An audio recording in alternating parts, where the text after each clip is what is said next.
बांग्लादेश में फिलहाल जोरदार आग भड़की हुई है और इस आग की लपटें भारत तक भी पहुंची है। त्रिपुरा में टिपरा मोथ की युवा इकाई यूथ टिपरा फेडरेशन ने पूर्वोत्तर भारत के 7 सिस्टर्स राज्यों को भारत से अलग करने की धमकी देने वाले बयानों के खिलाफ जोरदार विरोध प्रदर्शन किया।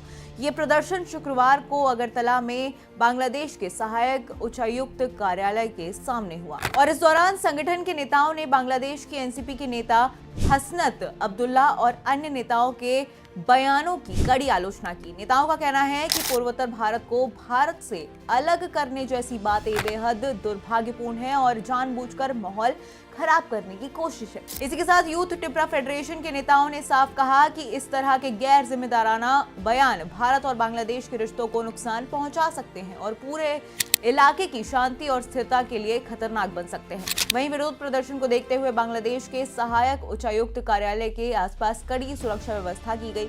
मौके पर पुलिस के वरिष्ठ अधिकारी भी मौजूद रहे और हालात पर लगातार नजर रखी गई।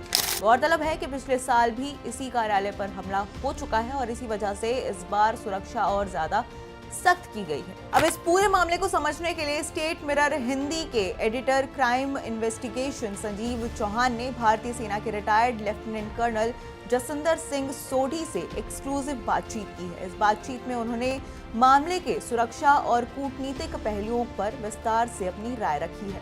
तो क्या कुछ बातें हुई हैं, आप खुद सुनिए। भारत के पश्चिम और उत्तर और पूर्व के थोड़े हिस्से में दो हमारे दुश्मन देश थे, चीन और पाकिस्तान, और इनसे हमारे कई बार 1-to-1 सैनिक युद्ध भी हुए।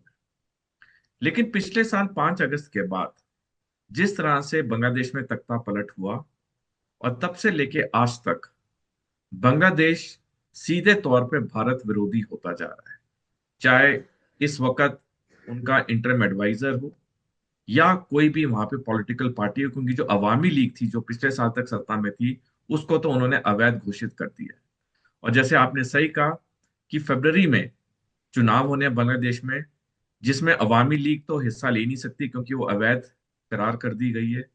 और जो भी जीतेगी पार्टी, चाहे बीएनपी हो, चाहे एनसीपी हो, चाहे जमात हो, ये सारे भारत विरोधी हैं। तो जो भी सरकार आएगी वो सीधे तौर पे भारत विरोधी आएगी।